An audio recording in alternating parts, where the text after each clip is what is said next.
Welcome to my channel. இது போன்ற சுவாரஸ்யமான செய்திகளை தெரிந்து கொள்ள மறக்காம நம்மளுடைய சேனலை சப்ஸ்கிரைப் பண்ணி வச்சுக்கோங்க. என் கணவரை பார்ப்பதற்கு நான் டெல்லிக்கு பேருந்தில் சென்று கொண்டிருந்தேன். அப்போது ஒருவன் என் பக்கத்து இருக்கையில் இருந்து கொண்டிருந்தான். இரவு நேரத்தில் மிகவும் குளிராக இருந்தது. இரவில் அவன் என்னிடம் நைசாக பேசி என்னை மயக்கி என்னை அந்த இடத்தில் கை வைத்தான். நானும் ஒரு நிமிடம் உணர்ச்சி வசப்பட்டு அவனுடன் சேர்ந்து, என்னுடைய பெயர் ஆர்த்தி. நான் பார்ப்பதற்கு மிகவும் புத்திசாலியாகவும் அழகாகவும் இருக்கிறேன். ஆனால் ஏன் என்று தெரியவில்லை, என் கணவர் மனைவிக்கு இடையே இருக்கும் அளவுக்கு என்னிடம் அன்பாக இல்லை. எளிமையாக சொல்ல வேண்டுமானால் என் மீது அவருக்கு அன்பு குறைவாகவே இருந்தது. நான் டெல்லியில் இருந்து மும்பைக்கு போய்க் கொண்டிருந்தேன். காலை 10 மணிக்கு நான் பேருந்தில் ஏறினேன். டெல்லியில் இருந்து மும்பையை அடைய சுமார் 15 மணி நேரம் ஆகும். எனக்கு இரவில் பயணம் சுத்தமாகவே பிடிக்காது. அதனால் நான் எப்போதும் பேருந்தில் செல்லவே முடிவு செய்கிறேன். நான் டெல்லியில் பேருந்து நிலையத்தில் பேருந்தில் ஏறிய போது அங்கு அதிக கூட்டம் இல்லை. எனக்கு ஜன்னல் அருகில் உள்ள சீட் கிடைத்தது. நான் வசதியாக அமர்ந்து கொண்டேன். ஆனால் என் மனதில் ஒரு பெரிய கவலை இருந்தது. என் கணவர் சில ஆண்டுகளுக்கு முன்பு டெல்லிக்கு இடமாற்றம் செய்யப்பட்ட பிறகு அங்கே வசிக்க தொடங்கிவிட்டார். அவர் முதலில் பொருட்களை எடுத்துக்கொண்டு டெல்லிக்கு சென்ற போது நான் அவருடன் செல்ல சொன்னேன். ஆனால் அவர் எனக்கு புரிய வைத்தார். ஆர்த்தி, கவலைப்படாதே, சில மாதங்களில் நான் அங்கே நிலை பெற்று விடுவேன். பிறகு உன்னை அழைத்துக் கொள்கிறேன் என்றார். ஆனால் அவர் என்னை ஒருபோதும் அழைத்து செல்லவில்லை. நான் இங்கே தனியாக இருக்க முடியாது, நாம் கணவன் மனைவி பிரிந்திருப்பது சரியல்ல என்று பல முறை அவருக்கு புரிய வைக்க நான் முயற்சி செய்தேன். ஆனால் அவர் என் பேச்சை கேட்க தயாராக இல்லை. அவர் டெல்லிக்கு சென்ற பிறகு அவரது நடத்தை மெதுவாக மாறத் தொடங்கியது. ஆரம்பத்தில் அவர் வாரத்திற்கு ஒரு முறையோ அல்லது 2 முறையோ எனக்கு தொலைபேசி செய்வார். பிறகு மாதத்திற்கு ஒரு முறை. இப்போது அவர் 4-5 மாதங்களுக்கு ஒரு முறைதான் தொலைபேசி செய்ய தொடங்கினார். பிறகு ஒரு உறவினர் மூலம் எனக்கு ஒரு அதிர்ச்சி தரும் செய்தி கிடைத்தது. டெல்லியில் என் கணவர் வேறு ஒரு பெண்ணை திருமணம் செய்து கொண்டு அவளுடன் வசித்து வருகிறார். இதை கேட்டவுடனே எனக்கு மிகவும் வருத்தமாகவும் கோபமாகவும் இருந்தது. அதனால்தான் உண்மையை தெரிந்து கொள்ள நான் டெல்லிக்கு செல்ல முடிவு செய்தேன். டெல்லியை அடைந்த பிறகு நானும் ரகசியமாக விசாரித்தேன். நான் கேள்விப்பட்டது உண்மையோ என்று உறுதியானது. என் கணவர் உண்மையில் வேறு ஒரு பெண்ணுடன் வாழ்ந்து கொண்டிருந்தார். அவர்களுக்கு ஒரு குழந்தையும் பிறந்து இருந்தது. இவை அனைத்தையும் நான் தூரத்தில் இருந்தே பார்த்தேன். அவரை சந்திக்கவோ அல்லது பேசவோ எனக்கு விருப்பம் இல்லை. ஏனென்றால் அவரை சந்திப்பதால் எந்த பயனும் இருக்காது என்று நானும் நினைத்தேன். நான் மிகவும் ஏமாற்றமடைந்து விட்டேன். கடந்த சில வருடங்களாக நான் அவர் மீது எவ்வளவு நம்பிக்கை வைத்திருந்தேன். ஒரு நாள் அவர் என்னை தன்னுடன் அழைத்து செல்வார் என்று நம்பிக்கையில் அவருடைய நினைவுகளில் என்னுடைய வாழ்க்கையை கழித்தேன். இந்த நம்பிக்கையில் நான் எத்தனை வருடங்களை கழித்தேன். ஆனால் அவர் எனக்கு செய்த துரோகத்தை பார்த்தபோது என் இதயத்தில் மிகப்பெரிய காயம் ஏற்பட்டது. அதனால் நான் மீண்டும் மும்பைக்கு கிளம்ப பேருந்தில் ஏறினேன். நான் என் இருக்கையில் தனியாக அமர்ந்திருந்தேன். என் இருக்கை 2 பேருக்கானது. ஆனால் பேருந்தில் அதிக இடம் இருந்ததால் சிறிது நேரத்திற்கு என் இருக்கை காலியாகவே இருந்தது. அடுத்த ஒரு நிலையத்தில் பேருந்து நின்றது. சில பயணிகள் ஏறினர். அவர்களில் ஒரு மனிதர் என் அருகில் வந்து அமர்ந்து கொண்டார். பேருந்தில் அமர்ந்தபடி அதிக நேரம் கடந்து விட்டதால் எனக்கு சோர்வாக இருந்தது. மதியம் 3 மணி ஆகி இருக்கும். எனக்கு தாகமாகவும் இருந்தது. அதனால் என் பையில் இருந்து தண்ணீர் பாட்டிலை வெளியே எடுத்தேன். ஆனால் பாட்டிலில் இருந்த தண்ணீர் காலியாகிவிட்டது. நான் பாட்டிலை மீண்டும் உள்ளே வைத்துக் கொண்டிருந்தேன். அப்போது என் அருகில் அமர்ந்திருந்த அந்த நபர் எனக்கு தண்ணீர் தேவை என்பதையும் என் பாட்டிலில் தண்ணீர் இல்லை என்பதையும் கவனித்தார். அவரும் சொன்னார், மேடம், உங்களுக்கு தண்ணீர் வேண்டுமா என்று கேட்டார். நானும் எதுவும் சொல்லவில்லை. ஆனால் அவர் தன் பையில் இருந்து தண்ணீர் பாட்டிலை எடுத்து என் கையில் கொடுத்தார். நான் சிறிது தண்ணீர் குடித்துவிட்டு அந்த பாட்டிலை அவரிடமே திருப்பி கொடுத்தேன். அவருக்கு நன்றி சொன்னேன். இப்போது மாலை சுமார் 7 மணி இருக்கும். பேருந்து வேகமாக சென்று கொண்டிருந்தது. நான் அவரிடம், நீங்கள் எங்கே போகிறீர்கள் என்று கேட்டேன். அவர், நான் மும்பைக்கு போகிறேன் என்று பதிலளித்தார். ஓ, நானும் மும்பைக்குத்தான் போகிறேன் என்றேன். இதை கேட்டு அவருக்கு சற்று ஆச்சரியம் ஏற்பட்டதுடன் அவரது முகத்தில் லேசான புன்னகையும் வந்தது. அவர் டெல்லியில் வேலை செய்கிறார் என்றும் ஒரு இன்ஜினியர் என்றும் தெரிவித்தார். அது ஒரு குளிர்காலம் என்பதால் மாலை குளிர் மிகவும் அதிகமாக இருந்தது. நான் என் ஜன்னல் கண்ணாடியை மூடினேன். ஆனால் சில பயணிகள் ஜன்னல்களை திறந்து வைத்திருந்தனர். இதன் காரணமாக குளிர்ந்த காற்று பேருந்துக்குள் வந்து கொண்டிருந்தது. எனக்கு மிகவும் குளிர ஆரம்பித்து விட்டது. நான் ஸ்வெட்டர் அணிந்திருந்தேன். ஆனால் அவசரத்தில் சால்வை கொண்டு வர மறந்துவிட்டேன். அதற்காக எனக்கு மிகவும் வருத்தமாகவே இருந்தது. இப்போது இரவு 10 மணி ஆகிவிட்டது. குளிர் மிகவும் அதிகரித்து விட்டது. பேருந்துக்குள் இருந்த விளக்குகளும் அணைக்கப்பட்டன. நான் குளிரில் நடுங்கிக் கொண்டிருந்தேன். என் அருகில் அமர்ந்தவர் தன் பையில் இருந்த ஒரு சால்வையை எடுத்து போர்த்தி கொண்டார்.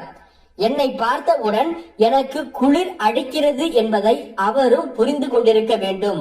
ஆனால் அவர் எதுவும் சொல்லவில்லை. நான் என் மீதே கோபமாக இருந்தேன்.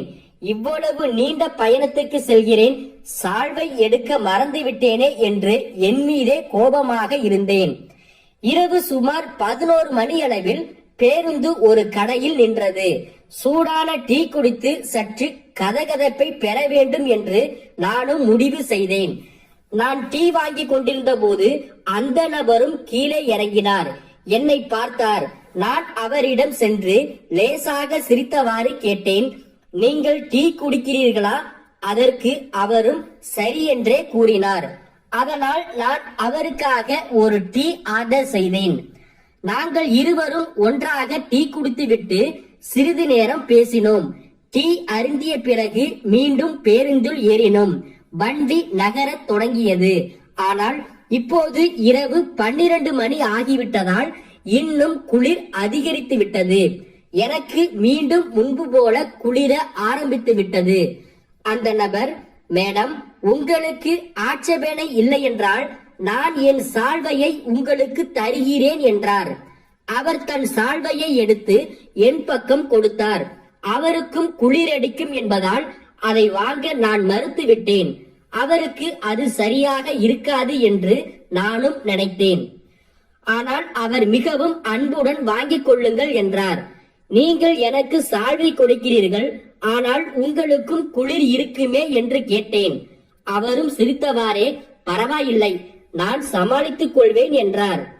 பிறகு நான், இல்லை, நீங்கள் உங்களை கஷ்டப்படுத்திக் கொள்ளாதீர்கள் என்று சொன்னேன். சிறிது நேரம் நான் அங்கேயே குளிரில் நடுங்கிக் கொண்டிருந்தேன். அப்போது அவர், மேடம், உங்களுக்கு எந்த பிரச்சனையும் இல்லை என்றால் நாம் இருவரும் சேர்ந்து இந்த சால்வையை சரிபாதியாக போர்த்தி கொள்ளலாம். இதன் மூலம் நாம் இருவரும் குளிரிலிருந்து தப்பித்துக் கொள்ள முடியும் என்றார். நானும் சிறிது நேரம் யோசித்துவிட்டு சரி என்று சொன்னேன். ஏனென்றால் அதற்கு மேல் குளிரை தாங்க முடியவில்லை. அவர் தன் சால்வையை பாதியாக எடுத்து என்னிடம் கொடுத்தார். நாங்கள் இருவரும் சால்வையை பாதியாக போர்த்தி கொண்டோம். பயணம் மீண்டும் தொடங்கியது. இப்போது இரவு 1 மணி ஆகிவிட்டது. இன்னும் சில மணி நேரங்களில் நாங்கள் மும்பையை அடையவிருந்தோம். சால்வையால் என் குளிர் ஓரளவு குறைந்தது. நான் அவருக்கு நன்றி தெரிவித்தேன். நீங்கள் எனக்கு சால்வை கொடுத்தது மிகவும் நல்லது. இல்லை என்றால் இந்த குளிரில் எனக்கு மிகவும் சிரமமாகவே இருந்திருக்கும் என்று சொன்னேன். அவர் சிரித்துக் கொண்டே, அப்படி ஒன்றும் இல்லை, ஒருவருக்கொருவர் உதவுவது நம் கடமை. எனக்கு உதவுவது எப்போதுமே பிடிக்கும் என்று சொன்னார். அவருடைய குணம் எனக்கு மிகவும் பிடித்திருந்தது. அதனால் நான் அவரிடம் அவருடைய பெயர் என்ன என்று கேட்டேன். அதற்கு அவர் என் பெயர் கௌதம் என்று பதிலளித்தார். நான் என் பெயர் ஆர்த்தி என்றும் சொன்னேன். அவரும் சிரித்தபடி நல்ல பெயர் என்று சொன்னார். நானும் சற்று புன்னகைத்து நன்றி என்று சொன்னேன். நாங்கள் மிகவும் அருகில் அமர்ந்திருந்ததால் சுற்றியுள்ளவர்கள் எங்களை பார்த்தால் கணவன் மனைவி போல நினைத்தார்கள். கௌதமும் சொன்னார், எனக்கு பேருந்தில் பயணம் செய்யும் பழக்கம் இல்லை. நான் எப்போதும் ரயிலில் தான் செல்வேன். ஆனால் இன்று முதல் முறையாக பேருந்தில் பயணிக்கிறேன். எனக்கு பேருந்து பயணம் மிகவும் சலிப்பை தரும் என்று அவர் சிரித்துக் கொண்டே சொன்னார். நானும் அப்படியா, எனக்கு பேருந்தில் பயணம் செய்வது மிகவும் பிடிக்கும் என்றேன். பிறகு அவர் தன் சட்டை பையிலிருந்த மொபைலை எடுத்து பார்த்து, இப்போது 2 மணி ஆகிவிட்டது. இன்னும் கொஞ்ச நேரத்தில் வண்டி மும்பையை அடைய போகிறது என்றார். அவருடைய முகத்தில் லேசான சோர்வு தெரிந்தது. இருப்பினும் அவர் அமைதியாகவும் மகிழ்ச்சியாகவும் இருந்தார். அவர் மொபைலில் பாட்டு போட்டு கேட்க ஆரம்பித்தார். சிறிது நேரம் பாட்டு கேட்ட பிறகு அவர் என் பக்கம் திரும்பி, ஆர்த்தி, எனக்கு வண்டியின் மெல்லிய சத்தம் கேட்டதுமே தூக்கம் வர ஆரம்பித்து விட்டது என்றார். நான் ஜன்னலில் தலை வைத்து படுத்திருந்தாலும் கௌதம் என் அருகில் இருந்ததால் எனக்கு ஒருவித பாதுகாப்பு மற்றும் அமைதி கிடைத்தது. சிறிது நேரத்திற்கு பிறகு வண்டி மும்பையை அடைந்தது. அவர் மெல்லிய குரலில் எனக்கு அழைப்பு விடுத்து எழுப்பினார். ஆனால் என் தூக்கம் மிகவும் ஆழமாக இருந்ததால் என்னால் எழுந்திருக்க முடியவில்லை. பிறகு அவர் மீண்டும் சத்தமாக ஆர்த்தி என்று என்னை எழுப்பினார். நான் வேகமாக எழுந்து கொண்டேன். அவர் முகத்தில் ஒரு இனிமையான புன்னகை இருந்தது. அவர், மன்னிக்கவும், ஆனால் மும்பை வந்துவிட்டது. நீங்கள் ஆழ்ந்த தூக்கத்தில் இருந்தீர்கள். அதனால் நான் எழுப்பினேன். இல்லை என்றால் உங்கள் நிறுத்தம் தவற விட்டிருக்கும் என்றார். நான் அவரை பார்த்து சிரித்தவாறே, நன்றி, நீங்கள் என்னை தூக்கத்திலிருந்து எழுப்பியது நல்லது. இல்லை என்றால் எனக்கு நிஜமாகவே சிரமமாக இருந்திருக்கும் என்று சொன்னேன். அவர் என்னிடம் நீங்கள் எங்கே இறங்க வேண்டும் என்று கேட்டார். நானும் தாதர் நிறுத்தத்தில் இறங்க வேண்டும் என்று சொன்னேன். இதை கேட்டு அவர் சற்று அதிர்ச்சியடைந்து, உண்மையிலுமா என்று கேட்டார். நானும் சிரித்தபடி பதிலளித்தேன், ஆமாம், உண்மையில்தான், எனக்கும் அங்கேதான் இறங்க வேண்டும் என்றார். இப்போது எனக்கும் எங்கள் பயணம் எப்படி ஒரே மாதிரியாக இருந்தது என்று சற்று விசித்திரமாகவே இருந்தது. சுமார் இரவு 4 மணியளவில் பேருந்து தாதர் நிறுத்தத்தில் நின்றது. நாங்கள் இருவரும் கீழே இறங்கினோம். சுற்றிலும் ஆழ்ந்த அமைதி நிலவியது. சாலையில் சில வண்டிகள் மட்டுமே தெரிந்தது. நான் இங்கிருந்து ஆட்டோ பிடித்து வீட்டிற்கு செல்லலாம் என்று முடிவு செய்தேன். ஆனால் அந்த நேரத்தில் ஆட்டோ கிடைப்பது மிகவும் கடினமாகவே இருந்தது. கௌதம் இன்னும் என் அருகில் நின்று கொண்டிருந்தார். நானும், நீங்கள் எங்கே போக வேண்டும், உங்கள் குடியிருப்பு எது என்று கேட்டேன். அவர், இல்லை, என் வீடு இங்கிருந்து அருகில்தான் உள்ளது. ஆட்டோ கிடைக்கும் வரை நான் உங்களுடன் தங்கியிருக்கிறேன், அவ்வளவுதான் என்று பதிலளித்தார். அவருடைய இந்த செயல் அவர் மீது எனக்கு பெரும் மரியாதையை அதிகரித்தது. நான் அவரை பார்த்து புன்னகைத்தவாறே நன்றி என்று சொன்னேன். இப்போது கிட்டத்தட்ட 4:30 மணி ஆகிவிட்டது. ஆட்டோவும் கிடைக்கவில்லை, வேறு வாகனமும் கிடைக்கவில்லை. பிறகு அவர், ஆர்த்தி, உங்களுக்கு எந்த பிரச்சனையும் இல்லை என்றால் நீங்கள் என் வீட்டிற்கு வருகிறீர்களா என்று. என் வீடு இங்கு அருகில்தான் உள்ளது. மேலும் இரவு நேரம் அதிகமாகிவிட்டது. இங்கு அதிக நேரம் தங்குவது எனக்கு பாதுகாப்பாக தெரியவில்லை என்று சொன்னார். நானும் சிறிது நேரம் யோசித்தேன். அவர் சொல்வது சரியாகவும் பட்டது. மேலும் அவருடைய நடத்தையும் மிகவும் நன்றாகவே இருந்தது. அவர் மீது நம்பிக்கை வைத்து சரி போகலாம் என்று சொன்னேன். நாங்கள் இருவரும் அவரவர் பைகளை எடுத்துக்கொண்டு நடக்க தொடங்கினோம்.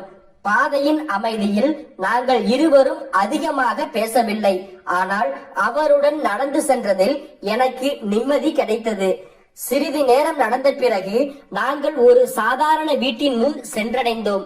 அவர் தன் சட்டை பையிலிருந்து சாவியை எடுத்து கதவை திறந்து உள்ளே சென்றோம். அவருடைய வீடு பெரியதாக இல்லை, ஆனால் 2 அறைகள் கொண்ட சிறிய மற்றும் சுத்தமான வீடாக இருந்தது. அவர், ஆர்த்தி, என் வீட்டிற்கு உங்களை வரவேற்கிறேன் என்றார். நானும் சற்று புன்னகையுடன் நன்றி என்று சொன்னேன். அவர், நான் இங்கு மிக குறைவான நேரமே தங்குவேன். என் வேலை டெல்லியில் தான் அதிகமாக இருக்கிறது. அதனால் சில நாட்கள் டெல்லியிலும் சில நாட்கள் இங்கேயும் இருப்பேன் என்று தெரிவித்தார். நானும், கௌதம், உங்கள் வீடு மிகவும் நன்றாக இருக்கிறது என்று சொன்னேன். அவரும் நன்றி என்று கூறினார்.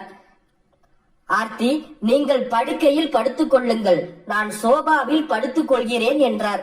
நானும் உடனே, இல்லை இல்லை, நீங்கள் படுக்கையில் படுத்துக் கொள்ளுங்கள், நான் சோபாவில் படுத்துக் கொள்கிறேன் என்றேன். அவர் உறுதியாக, அது நடக்காது, நீங்கள் என் வீட்டிற்கு வந்த விருந்தாளி என்றார். நான் தோல்வியை ஒப்புக்கொண்டு, நீங்கள் படுக்கையில் படுக்கவில்லை என்றால் எனக்கு நன்றாக இருக்காது என்று சொன்னேன். கௌதம் என்னை அவர் சொன்னதை ஏற்றுக்கொள்ளும்படி செய்தார்.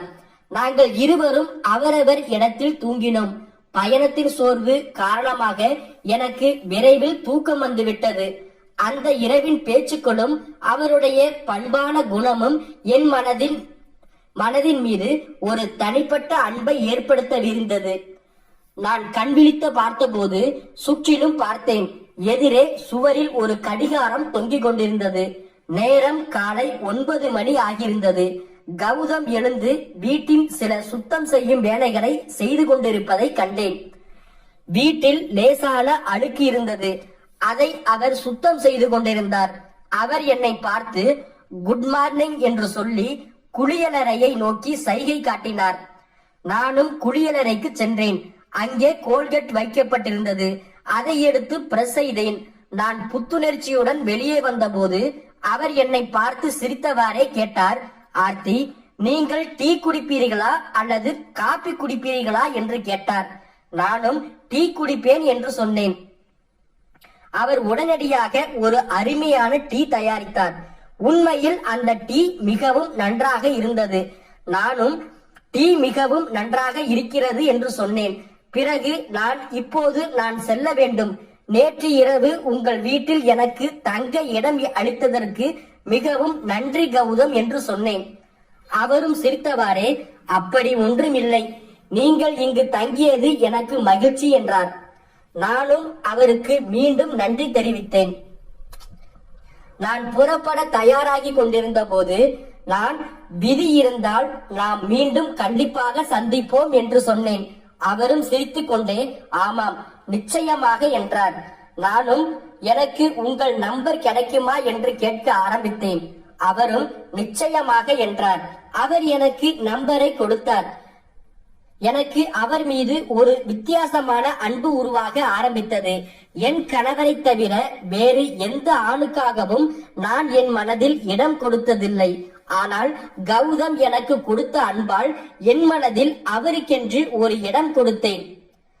நான் 2 நாட்களுக்கு பிறகு கௌதம்க்கு தொலைபேசி செய்தேன். அவரிடம் எங்கே இருக்கிறீர்கள் என்று கேட்டேன். அவர், நான் இன்று வீட்டில்தான் இருக்கிறேன், ஓய்வெடுத்துக் கொண்டிருக்கிறேன் என்று சொன்னார். நானும், ஒன்றுமில்லை, உங்கள் நினைப்பு வந்ததால் தொலைபேசி செய்தேன் என்று சொன்னேன். அவரும் சிரித்துக் கொண்டே, சரி, பிறகு சந்திப்போம் என்றார். நான் என் வீட்டில் அருகில் உள்ள பூங்காவில் சந்திப்பதாக திட்டமிட்டேன். அங்கே கௌதமை வரச் சொன்னேன். நான் குறித்த நேரத்திற்கு சற்று முன்னதாகவே பூங்காவை அடைந்தேன். சிறிது நேரம் கழித்து கௌதம் வந்தார். அவரை கண்டதும் என் இதயம் சற்று வேகமாக துடிக்க ஆரம்பித்தது. ஏனெனில் அவர் பார்ப்பதற்கு மிகவும் அழகாகவே இருந்தார்.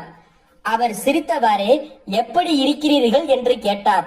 நானும் சிரித்துக் கொண்டே, நீங்கள் மிகவும் அழகாக இருக்கிறீர்கள் என்று சொன்னேன். பிறகு நாங்கள் பூங்காவில் சிறிது நேரம் பேசிக் கொண்டிருந்தோம். அவர், ஆர்த்தி, நீங்கள் தனியாகவா வசிக்கிறீர்கள் என்று கேட்டார். நானும், ஆமாம், நான் தனியாகத்தான் வசிக்கிறேன். என் கணவர் டெல்லியில் இருக்கிறார். ஆனால் அவர் எனக்கு பெரிய துரோகம் செய்துவிட்டார் என்று சொன்னேன். என் வாழ்க்கையில் நடந்த எல்லா விஷயங்களையும் நான் அவரிடம் சொன்னேன். அவர் என் கதையை கேட்டு அமைதியாகவே இருந்தார். அவருடைய முகத்தில் துக்கமும் அனுதாபமும் தெளிவாக தெரிந்தது. பேசிக் கொண்டிருக்கும் போதே 3 மணி ஆனபோது நான் கௌதமிடம் இன்று நீங்கள் எங்கே சாப்பிட போகிறீர்கள் என்று கேட்டேன். அவர் அடடா, நான் இதுவரை எதுவும் முடிவு செய்யவில்லை என்று பதிலளித்தார். நானும் அப்படியானால் இன்று என் வீட்டிற்கு வாருங்கள் என்று சொன்னேன். அவர் சிரித்துக்கொண்டே சரி, மாலையில் வருகிறேன் என்றார். அதன் பிறகு நாங்கள் ஒருவருக்கொருவர் விடைபெற்றோம். மாலை 7 மணிக்கு நான் அவருக்கு தொலைபேசி செய்தேன். கௌதம், நீங்கள் வருகிறீர்களா என்று கேட்டேன். அவரும் ஆமாம், நிச்சயமாக வருகிறேன் என்றார். கௌதம் என் வீட்டிற்கு வந்தார். நான் அவரை வரவேற்றேன். மேலும் நான் ஏற்கனவே சமைத்து விட்டதாக தெரிவித்தேன். பிறகு நாங்கள் இருவரும் சேர்ந்து சாப்பிட அமர்ந்தோம்.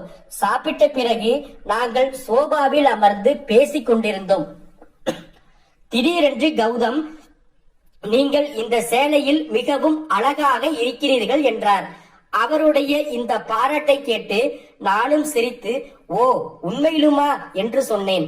பிறகு உரையாடலின் போது நான் என் மொபைலை எடுத்து கௌதமிடம் எனக்கு மொபைலில் போன் செய்தால் சரியாக சத்தம் கேட்கவில்லை, என் போனில் ஏதோ பிரச்சனை என்று சொன்னேன். அவர் போனை என்னிடம் கொடுங்கள், நான் சரி செய்து விடுகிறேன் என்றார். அவர் என் போனை சில நொடிகளில் சரி செய்து விட்டார். இது எனக்கு மிகவும் ஆச்சரியமாக இருந்தது.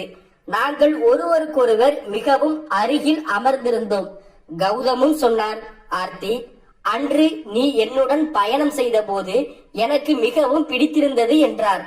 நானும் எனக்கு அவரை பற்றி தெரிந்தவரை அவருடைய குணமும் அன்பும் என்னை அவர் பக்கம் கொண்டு சென்றது.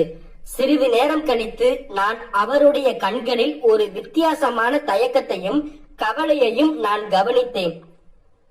கௌதமும் சொன்னார், ஆர்த்தி, எனக்கு உங்களை மிகவும் பிடித்துள்ளது என்று சொன்னார். அவருடைய குரலில் உண்மை இருந்தது. அவருடைய முகத்தில் லேசான கவலை தெளிவாக தெரிந்தது. நானும் லேசாக சிரித்துக் கொண்டே, கௌதம், உண்மையை கூற வேண்டுமானால் எனக்கும் உங்களை பிடித்திருக்கிறது என்று சொன்னேன்.